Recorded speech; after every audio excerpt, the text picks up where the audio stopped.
It's the Joel Shit Show, featuring Joel Shit. Hi, and welcome to the Joel Shit Show. I'm your host, Joel Shit. So I don't know if you can tell, but it's foggy this morning. And we get fog regularly. Not usually this thick, and not at this hour. When it gets this foggy, sometimes it's later in the morning when it starts to get that foggy. But, you know, visibility's good enough for me. So let's see. Today I'm allowed to be out of breath. Really. I mean, fuck you. If I run out of breath, it's because I'm allowed to. Yesterday I gave blood. I probably should be driving to the Caltrain station. But I'm still going to walk. Because this is the only exercise I'm going to get today. So originally, on Wednesday, I was going to donate blood at the blood drive at work. Except, I didn't know there was going to be a blood drive. And I decided to work from home that day because I had an optometrist appointment. Well, by the time I found out about the blood drive, it was too late to cancel. So I was kind of screwed. So then I get an email the next day, and as part of the same blood drive promotion, Stanford's having special things at the Hillview Center, which is, they have 3 major blood banks anyway that are always open, like Denny's, except only during the day. There's 2 in Palo Alto, 1 in Mountain View. And they were having, I got a water bottle, I got stationery. They were giving away massages, but I didn't have time because I had to kick the bus. So I said, you know what? I don't normally go off-site for a blood drive, but I should have given blood yesterday, and this will make up for it. So I look online and use Google Maps and figure out how to get there because I don't have my car. And it says I can take Caltrain and then take 2 buses and then I can get there. And it's going to take like 2 hours. Alright, whatever. Hello, boss. I'm leaving at 1. I'm going to go donate blood.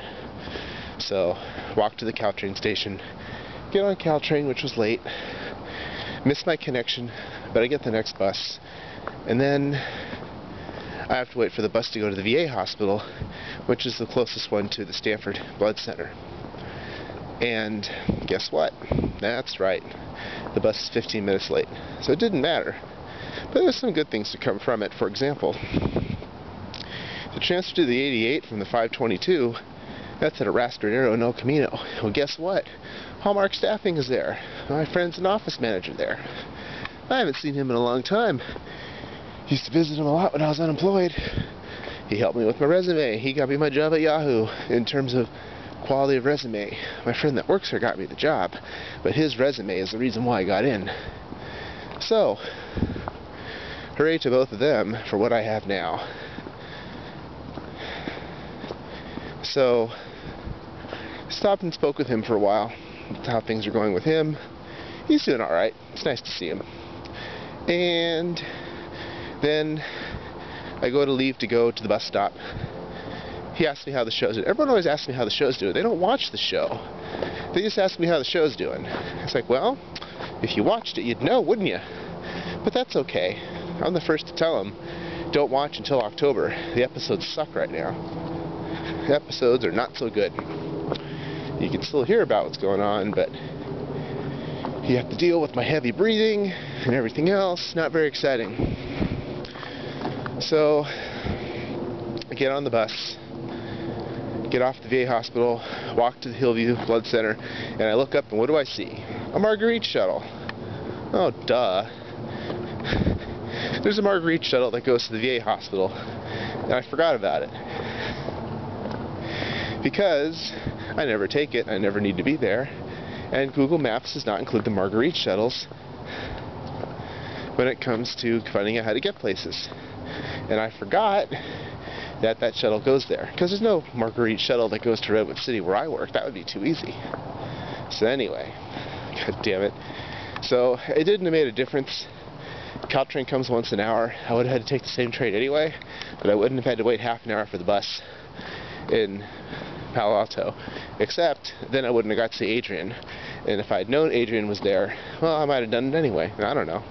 And when you look at Google Maps and it tells you to transfer from the 522 to the 88, it doesn't say, don't forget to stop and say hello to Adrian. You have to figure that out on your own. So, okay, fine. So we go to the blood center. There's people there from like team in training, and there's some Taekwondo things. I'm like, yeah, because I really want to take a free Taekwondo class after donating blood. Come on. Only one person was ahead of me, didn't really have to wait. The whole process took about an hour, and I got out in time to get on the 103, which got me off at Southwest and Fruitdale, where I was able to transfer to the 25 to get to Tommy and Light Rail to pick up my car and get home. As I watched the 25 go by my house, or half a block from it, let's see what's this guy doing. Oh, he's going over there. I realized, oh look, there's my house. But I couldn't get off because I didn't have my car yet. It was like that Happy Days cartoon with the Fontans in the early 80s, when they had that time machine and they were always trying to get to 1957, but they'd always end up somewhere else. And then the wacky hilarity that would ensue, and the fish out of water stories with the 1950s gang in whatever period of time. It was a way to teach kids about history. And then the one time they ended up in 1957, they didn't have Fonzie with them, and the guy shut his eyes and pushed a button, and he guessed right, but they couldn't stay because they didn't have Fonzie with them. They had to go back and get him.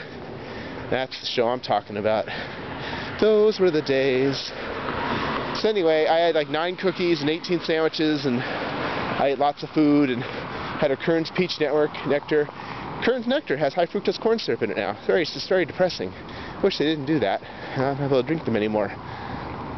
Oh, speaking of which, vital signs are all good. Blood pressure 124/80, but I've been walking there from the bus stop, and I was nervous about missing my bus, so that's okay that it was a little high. Pulse 72, temperature 96, but it was cold outside. Everyone's temperature was coming in low that day, they said. And my hemoglobin was 15.2, which is pretty good. Alright, that's all the time we have for today. Visit us on the web at joelshitshow.com. Email joel@joelshitshow.com.